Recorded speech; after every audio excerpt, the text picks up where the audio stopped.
Hello, everybody, and welcome back to What If Megatron won in the TF 2007.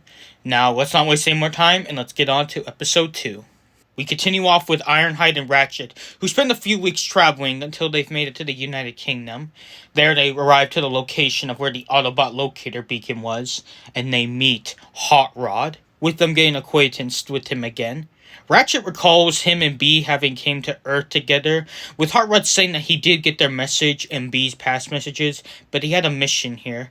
But now he wishes he came to help, as he could have helped change the tide of the battle. But they say that he had his mission, and that he shouldn't blame himself, especially since now he can help them. He agrees and says that he isn't the only one that can actually help, as he does know a few others, with him taking Ironhide and Ratchet to a castle.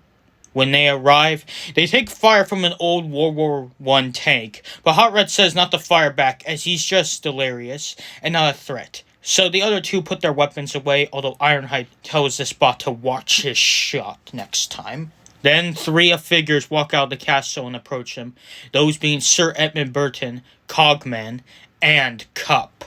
Sir Edmund Burton explains himself and the Order of the Witwicken's history. Ironhide actually asks if Sir Edmund Burton and his order were at all connected with Sam, but Edmund says that a former member had the last name of his family changed to the same title of the order to draw attention from their existence, as any search results of their history would go back to this family, which Ironhide says is actually a pretty smart idea to keep them a secret.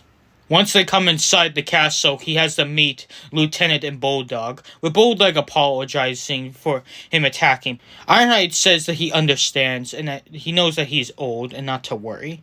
Then the two Autobots explain to everyone what has happened, with Edmund saying he feared this day, but not with the Allspark. He, however, says that there is one thing that might be able to give them an advantage.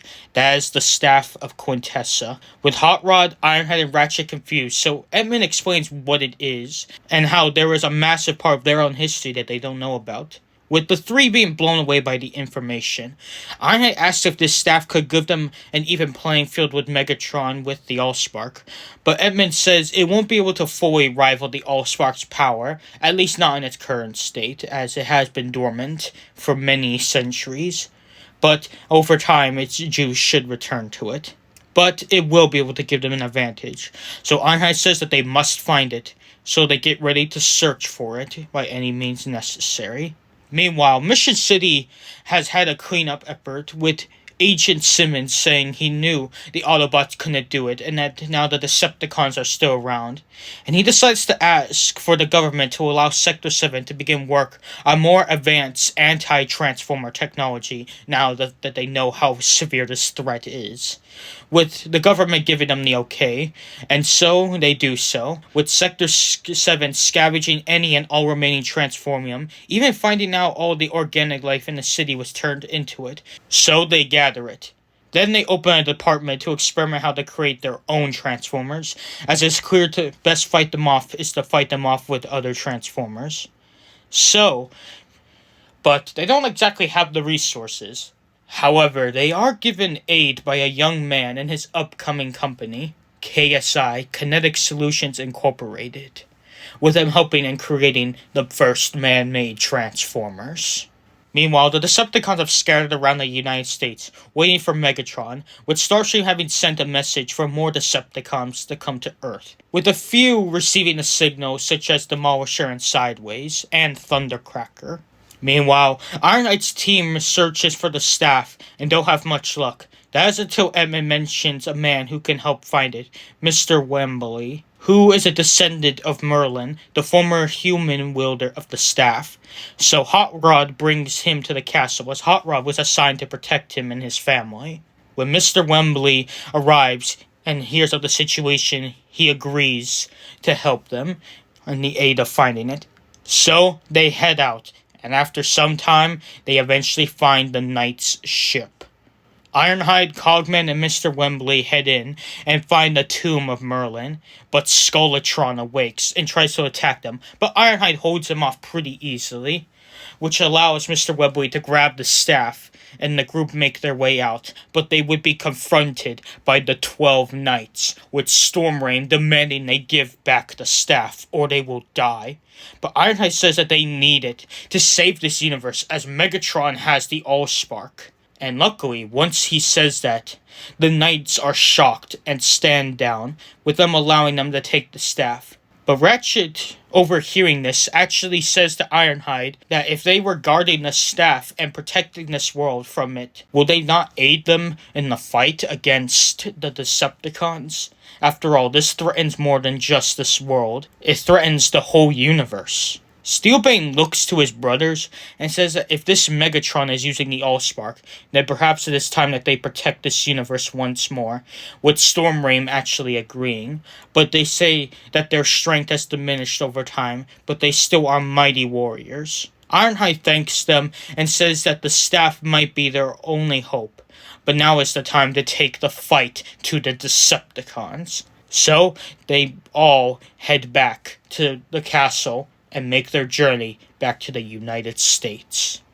Meanwhile, as the Decepticons are hiding out waiting for Megatron's return, Bone Crusher is driving around when he is attacked by a military group, but he holds his own until some helicopters shoot harpoons into him while soldiers fire some of the same stuff that they did to B, freezing him enough to be able to capture him, with them transporting him to one of the shared Sector 7 KSI facilities, where Agent Simmons is happy about the success and asks when the first prototype will be done, with Joshua Joyce, the owner of said company, and aide to them, saying it is almost complete. Then they walk into where the first drone is being created, and when they look at it, they see a black and blue flamed Optimus Prime looking drone. Starscream soon sends a call to all Decepticons that Megatron is returning soon, so they all gather near Chicago as Megatron lands, creating a massive explosion, turning all organic life into Transformium. However, since the city is much larger than Mission City, it isn't as severe to the population. Then, Megatron orders his army to destroy any and all life left in the city, while he and the Fallen do their mission. All the cons agree, but Longarm and Salvage are uneasy about it, but they still have to go along with it. Starscream and Thundercracker bomb buildings from above, but the people below are not safe as Brawl, Runabout, Stockade, Steerer, Doobot, Blackout, Sideways, Scavenger, and X terrorize the streets, killing innocents. However, Longarm and Salvage don't take part in the slaughter, as Longarm says this is wrong, and they secretly actually save human lives during this process, without the Decepticons noticing. Meanwhile, the Autobots finally make their way back to the States and hear about the carnage, so they make their way there. Blackout is crushing humans when he is frozen in a bubble, as Hot Rod says, "Stop the time!" Then Ironhide and Cup open fire on him, so when the bubble pops, he is hit with a barrage of gunfire. Then Ratchet jumps on him and uses his saw blade to cut him apart. But before he can give the finishing shot, he is shut off by Runabout and Sideways. The Autobots come face to face with the Decepticons. Ironhide tells all the Autobots to give it everything they got. They need to make sure the Decepticons do not make it out of this fight. And that is where we're going to leave it off for now. I want to thank you all for watching part 2. I'm hoping I can get part 3 out pretty soon, but I guess we'll see. Anyways, I hope you're enjoying the story. Now there's only 5 parts left, so we're almost there to the halfway point. Anyways, I'll see you guys next time in part 3. Good day.